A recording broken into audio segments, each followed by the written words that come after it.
Hello everyone, Shashank Verma नाम है और परिचय जैसा कुछ है नहीं।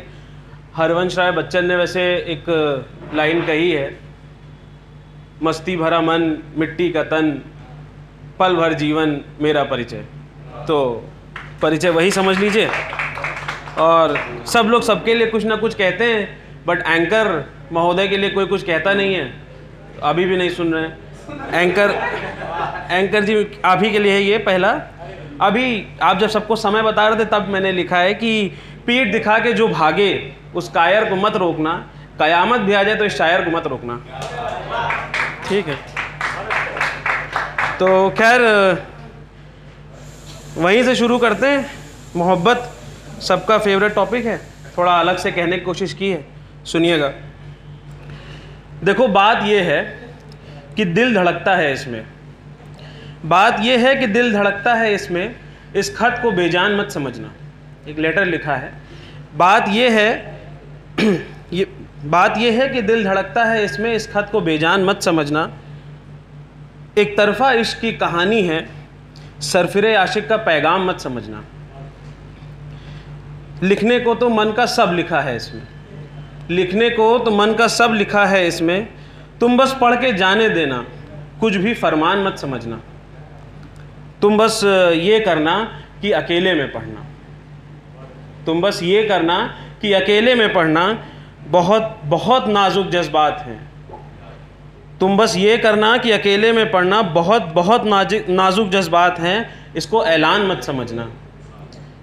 और आगे लिखा है कि खैर तुम्हारी तारीफ़ें भी लिखी हैं, तुम्हारी तारीफ़ें भी लिखी हैं, पढ़ लेना, इश्क है मेरा इसको एहसान मत समझना। तुम्हारी तारीफ़ें भी लिखी हैं, पढ़ लेना, इश्क है मेरा इसको एहसान मत समझना। हाँ कहीं कहीं बांध टूटा है मेरे जज्बातों का, कहीं कहीं बांध टूटा है मेरे जज्बातों का, लेकिन मेरे इश्क को बेलगाम मत समझना।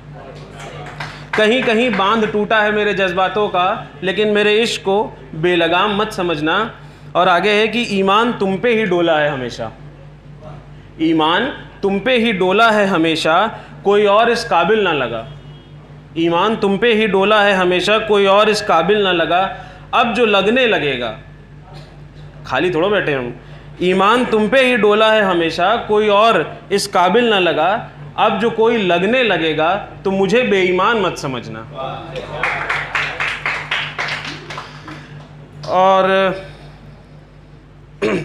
यूं तो कोई तुमसा लगा नहीं, यूं तो कोई तुमसा लगा नहीं, पर अब तुमसे बेहतर लगेगा कोई। यूं तो तुमसा कोई लगा नहीं, पर अब तुमसे बेहतर लगेगा कोई, क्योंकि हकदार हैं हम।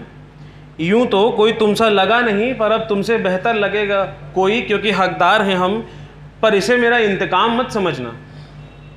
और हाँ ठीक है, गमज़दा हूँ मैं बर्बाद हूँ, गमज़दा हूँ मैं बर्बाद हूँ, पर ज़िंदा हूँ और कईयों की फरियाद हूँ। मैं गमज़दा हूँ मैं बर्बाद हूँ, पर ज़िंदा हूँ और अब भी कईयों की फरियाद हूँ। आगाज़ फिर होगा मेरा, आगाज़ फिर होगा मेरा, इस दिन को मेरा अंजाम मत समझना। आगाज़ फिर होगा मेरा, इस दिन को मेरा अंजाम मत समझना। तुम बस याद रखना कि दिल धड़कता है इस खत में, इसको बेजान मत समझना।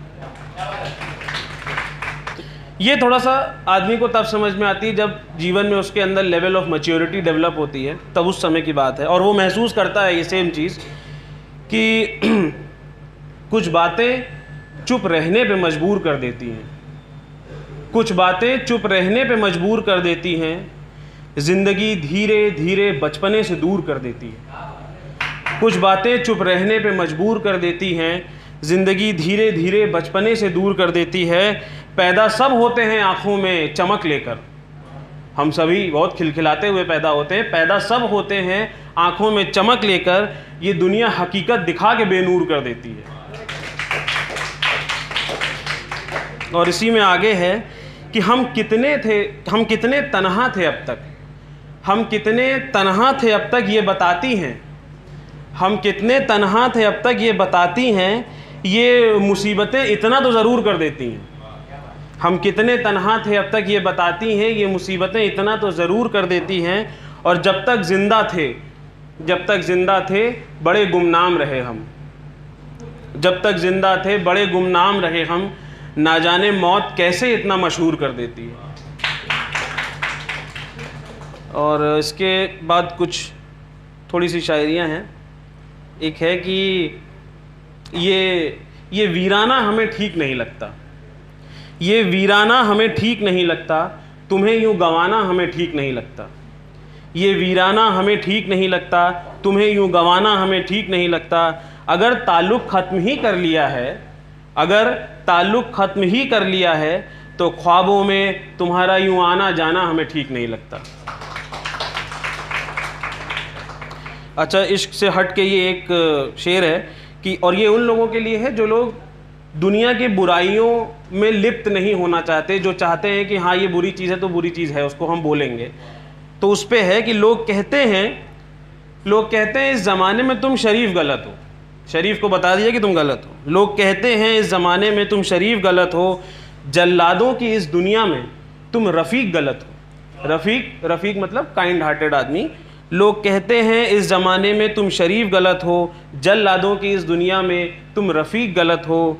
जो नामंजूर कर दी चंद बुराइयां हमने, जो नामंजूर कर दी चंद बुराइयां हमने, ये कहते हैं अब के रिवाज में तुम तहजीब गलत हो।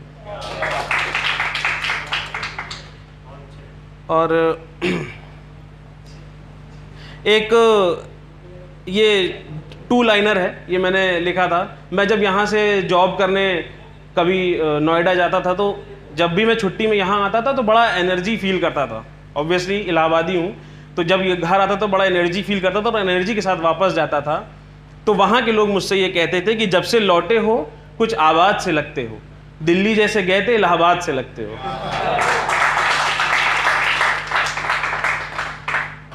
एक शब्द होता है आशना। आशना मतलब गाइड। तो मैंने पिताजी के लिए लिखा था अपने, जाने फिर कौन हमें इस दुनिया से यूं मुखातिब कराता। उन्होंने ये इंट्रोडक्शन कराया दुनिया से। जाने फिर कौन हमें इस अंदाज में दुनिया से मुखातिब कराता, अगर इस मुखातिबी में हमारे वालिद हमारे आशना ना होते। और एक इसको मैं एक तरह से अपना लास्ट ही कहूँगा। ये जब मैं खुद से बहुत ज़्यादा परेशान हो जाता हूँ, लगता है कि एकदम निकम्मा टाइप का आदमी हूँ, तब मैं ये लिखता हूँ। मैं ये कहता हूँ कि बेजान बुझा सर्द, बेजान बुझा सर्द मरा हुआ एक तारा हूँ, बेजान बुझा सर्द मरा हुआ एक तारा हूँ, ज़िंदगी जो है सो है, मैं खुद से भी बहुत हारा हूँ। मोहब्बत से शुरू किए थे तो वहीं अंत करते हैं कि कितनी असली थी मोहब्बत, इसका भी जवाब दे दिया। कितनी असली थी मोहब्बत, इसका भी जवाब दे दिया। जाते जाते उसने हर एक तोहफे का हिसाब दे दिया। थैंक यू बहुत अच्छे ऑडियंस हैं आप लोग।